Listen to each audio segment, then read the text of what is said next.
Well, joined now by Mr. Mike Ejiofor, who is a former director with the DSS. Used to be SSS those days. So you were there. Thank you for coming on this morning. Well, looking at all of this, I mean, if you listened, I hope we'll get it before long. But the way it is now, of course, it raises concern when you hear security. And one of the papers this morning talking about Borno being surrounded. Are we progressing? And how would you assess our performance now so far?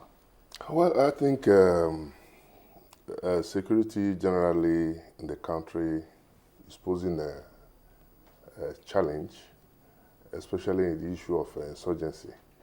But if you also recall that the issue of terrorism is not peculiar to Nigeria. You look at ISIS, you look at Somalia, it's generally all over the world. So, but why it's worrisome is that in our own situation, we've not, this has not been part of our culture. That's why everybody is worried. And like you said, newspaper reports and what is going on in Borno, people raising alarm. Yes, they have every reason to raise alarm. But if you also recall that one of the papers this morning also reported that some of the issues raised were unfounded, like the Emir of Mubi, for instance, that he flew to wherever, and the emirate has also come to refute that story. So I think much as we agree there are challenges, we must also, as Nigerians, be responsive and responsible to our responsibilities in maintaining law and order. It's not just to be left for security agencies alone. But if there's anything that is worrisome right now, it's the internally displaced persons. I mean, whether or not our soldiers are getting the upper hand, nobody wants to be in the middle of conflict. What people want to do is flee conflict, because you know that in the middle of, fire back and forth, people will be affected. It doesn't look like we're actually making provisions for that. Yeah, I think the government is making adequate provision for that. You remember the committee that was set up for these victims of Boko Haram by Mr. President. Mm-hmm. I think that will take charge of the issue. But you also recall that for some time, before this time, and I continue to emphasize on the point that people have been saying the military is not doing sufficiently enough. But in the past 1 week or so, you can see that the army, for instance, our security forces have been re-engineered. They are taking on Boko Haram. And that is why most times you hear of conflicts now, casualties on both parties. I think our military should be commended. In fact, I was out of the country, I just came in, and I read, you see, the commitment, the sacrifice made by our security forces should be appreciated. When I read that the son of the former president was shot in the crossfire, it tells you the commitment our armed forces, our security forces have. Because it cannot happen in any other institution. The son of a former president, you are sending to the war. That shows you the type of discipline and commitment our security forces have. I think we should. I thought that's a given. If you sign up for the army or any security outfit, that's the point you have to go with the stipulations. That's the point I'm making. That in other institutions, you'll be given some preferential treatment. You agree with me. But in the military, it's not like that. There's discipline. And without discipline, we cannot make progress in this. I think the military, so as far as I'm concerned, has been re-engineered. And they are taking on Boko Haram. And by the grace of God, we'll make a success and make progress in the course of fighting Boko Haram. But some people are wondering, though, what exactly has finally buoyed this group?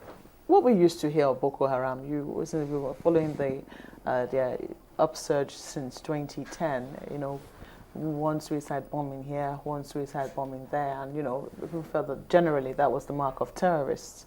But it would seem now that they are more bent on claiming territory. What is happening? Yeah, you see, like I said at my intro, The issue of terrorism is not peculiar to Nigeria. They have their foreign affiliates and collaborators. The same thing, they are trying to declare their states by the ISIS. You see what is happening by Al-Shabaab. So they are collaborating. And that is why I was even happy this morning when I was listening to one of the foreign stations when the US president talked about the activities of ISIS, that it has nothing to do with religion. They are just criminals who are ready to eliminate people who are on their cause, and that's exactly what Boko Haram is doing. If we look at the activities of Boko Haram critically, they are not killing only Christians, Muslims, traditional rulers, the military. So they have no known boundaries. It's a big challenge, and I think I don't think we are actually prepared for this crisis the way it is appearing. Yeah, but what about along the way? Have we re-engineered ourselves? Of course, that's why I said the military has been re-engineered. You can see the area bombardments by the Air Force. And you also recall, that's why I said that we were not actually prepared for this war. In the 80s, under the military, all what we had was just regime protection. We had nothing to do, we had no security challenges. The security challenges we had then was possibly robbery, housebreaking, and the rest of them. But until the 1 million man march organized by Abacha in the way to succeed himself, the South-South, he said, I want to go back to history. They came to Abuja, the Niger Delta boys came to Abuja and discovered what was going on. Their consciousness was then awakened. They decided to take it upon to control their resources. That gave rise to the Niger Delta crisis. In the Southeast, you also had the issue of, all this came with democracy. In the Southeast, you talk of kidnapping and the rest of them. In the Southwest, we had the Odua People's Congress with their problems. And they also came up with the Boko Haram in the North. So this is a very big, we have very serious security challenges under democracy. We have serious challenges. So we should not shy away from it, and I think the government is doing more than enough. But the results is what people are interested in. We want security, we want peace to reign, because without security, there won't be any meaningful development. I think that's what. But what do you say to those who ask that? Look, because I mean, we also raised similar questions several years when we thought, why is it that when these attacks happen, the first things you hear, or part of what you hear alongside, is that they are hoisting flags, taking territories, and you ask yourself, wait a minute, is this what this is about? And so if that is what it's about, do you think they'll stop at nothing to achieve this? Well, they will not. They will not stop at nothing. They won't stop at anything to get what they want. But the issue remains: will they achieve it? The answer obviously is no, because no matter what they do, you cannot defeat government. It will only take time. Hoisting flag, you see, one of the aims and objectives of Boko Haram, according to them, is to Islamize Nigeria. So part of hosting their flag could be part of their plans. But are we taking that threat or that ideology seriously? Because some dismiss that with a waiver and say, look, that can't happen. You can't dismiss it, but it cannot happen. It must be tackled headlong by government. And that's exactly what government is doing. You recall that before the Senate proceeded on leave, Mr. President did ask for a loan of $1 billion, and it was all welcomed by the Senate. That shows that everybody is concerned. So all hands must be on deck: the legislature, the judiciary, the executive, and the general populace. So we must all be concerned to ensure that security is maintained in Nigeria. What do you think about this controversy about who is funding this group?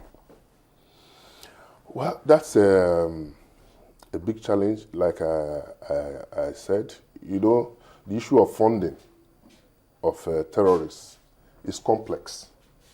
Complex in the sense that have international connections, international funding through collaboration with their various affiliates. But Boko Haram, for instance, you know, they go out to raid banks, stealing, and they sought. Although most politicians will not come out to tell you openly, I'm aware that some politicians pay what they call protection fee to all these people. And it's difficult for the security agencies to act when no report has been made. But on this protection fee? On the protection fee, yes. Do they have to make a report before the agencies act? They don't have to make a report, but what I'm saying is that it becomes difficult if somebody volunteers on his own to say, well, I'm going to pay this money for my own protection, and you've not been able to establish that that money was paid or that money exchanged hands. So there must be a complainant in the case. But if you go and arrest somebody to say, okay, you paid money, and they say you didn't pay, what would you do? But it has been established. That's part of the sources of funding. Mm.